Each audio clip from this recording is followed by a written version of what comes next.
Jonah the peacock strutted proudly along the rocky paths of Mount Carmel. His feathers shimmered in the morning sun, casting flashes of blue and green through the trees. Jonah loved high places, and Mount Carmel was full of them. From his favorite perch, he could see far across the valleys and groves. But today, the mountain buzzed with more than birdsong. Something big was happening. Below, crowds were gathering near a great stone altar. Jonah tilted his head and ruffled his feathers. Men in fancy robes chanted and waved their arms. Beside them stood a single man, Elijah, the prophet of the Lord. Jonah had seen him before. Strong and steady, speaking with a voice full of truth. But today, he looked especially bold. Something important was about to begin. Jonah flew to a nearby tree and settled in. The air was thick with excitement. Elijah called out, "How long will you waver between two opinions? If the Lord is God, follow him. But if Baal is God, follow him." The people stayed quiet.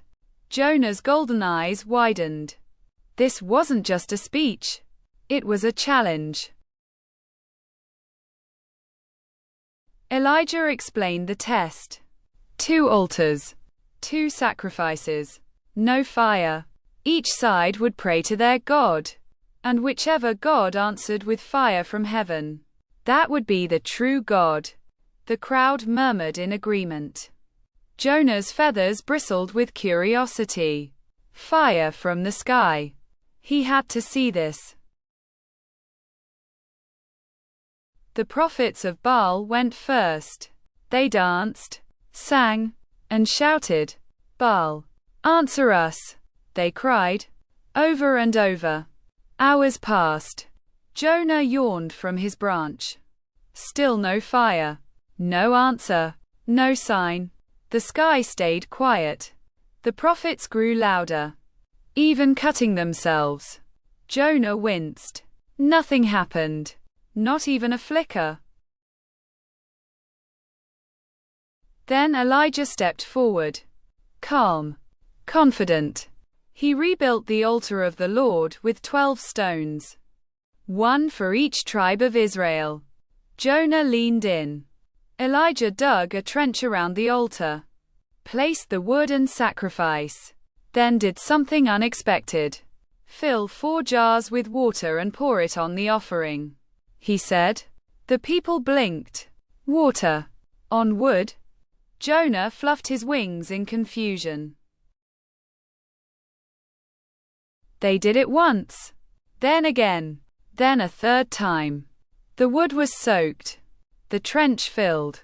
Elijah looked to the sky and prayed, "Lord, answer me so these people will know that you are God." The crowd fell silent. Jonah held his breath. And then, it came. A blast of fire fell from heaven, bright, blazing, unstoppable. It consumed the offering, the wood, the stones, everything, even the water in the trench. Jonah's feathers flared wide in shock and awe. The people fell to their knees. "The Lord, He is God," they shouted. "The Lord is God." Jonah hopped down from his tree, trembling with wonder. Never had he seen such power, such truth. God hadn't needed noise or tricks, just one quiet prayer, and fire came. Jonah's heart soared. Now he knew, without a doubt, the one true God always hears his people. As the sun dipped lower, the people gathered close to Elijah. Their hearts had changed. They had seen real power, not from shouting or dancing, but from God Himself. Jonah fluffed his tail in the breeze. He could still feel the heat from the fire, though the flames were gone. He knew something important had happened here, something that would never be forgotten. The prophets of Baal were nowhere to be seen now. The people looked to Elijah, not in fear, but in awe. Jonah perched on a smooth rock, watching everything unfold. Elijah didn't boast. He simply pointed to the sky and reminded them, "The Lord, He is God." Jonah nodded. Sometimes truth doesn't need to shout. It just needs to be seen. Later that evening, clouds began to gather. 4 years, there had been no rain. The land was dry. Crops had withered. But now, Elijah turned to his servant and said, "Go and look toward the sea." Jonah followed the servant with curious eyes. The servant came back, shaking his head. Nothing. Elijah sent him again. And again? 7 times. On the 7th time, the servant returned. A small cloud, like a man's hand, is rising from the sea. Elijah smiled. Rain was coming. Jonah looked up. Drops kissed his feathers. A breeze blew across the mountain. God had not only sent fire, He was sending rain too. Jonah's heart beat fast with joy. First fire, now water. God provided both. Thunder rumbled in the distance as the skies opened. People cheered and danced in the rain. Jonah did a little hop of his own. He spun in the wet grass, his feathers sparkling with droplets. It wasn't just the land that was refreshed. It was the hearts of the people.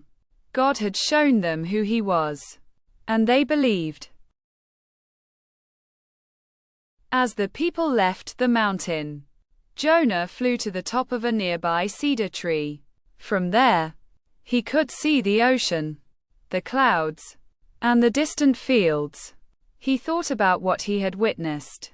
Not a magic show, but a moment of truth. God didn't need a big display.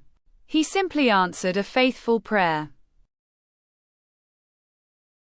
Jonah stayed on the mountaintop that night, nestled under the stars. He thought about the quiet way God had acted. Just a prayer, just a promise, and yet, it had changed everything. Sometimes, miracles come not with noise, but with confidence in the one who listens. The next morning, Jonah walked along the ridge, looking for anyone who might have doubts. A few travelers passed, talking excitedly about what they'd seen. Jonah spread his tail and gave them a cheerful call. He didn't need to explain it. He just wanted to celebrate it. By afternoon, Jonah found a little bird sitting sadly on a branch. "Did you miss the fire?" Jonah asked gently. The bird nodded. "Don't worry," Jonah said. "The fire was amazing. But the best part, God showed us He's real. And He listens to us." The little bird smiled. That was enough. That evening, Jonah stood on the same stone where Elijah had prayed. The wind was gentle, the sky bright with stars. Jonah closed his eyes and whispered, "Thank you, God. You didn't just prove who you are. You reminded us to pray, trust, and follow." His feathers glowed with the last light of day. Jonah learned that the one true God doesn't need fancy shows to prove His power. He hears our prayers and answers with perfect timing. When we trust Him, He reveals His truth in amazing ways. Key verse.